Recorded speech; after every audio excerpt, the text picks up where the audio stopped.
সংসারের ওই দারুণ জ্বালা মরিস কেন জ্বলে, চলে যা তুই শান্তি পাবি বাবার কাছে গেলে।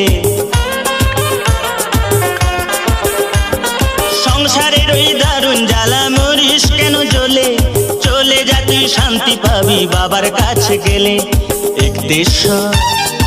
একদেশ্বরে চলে যাবি রে, সেখানে ঢালতে হবে শুশুনিয়ার জল। একদেশ্বরে চলে যাবি রে, সেখানে ঢালতে হবে শুশুনিয়ার জল।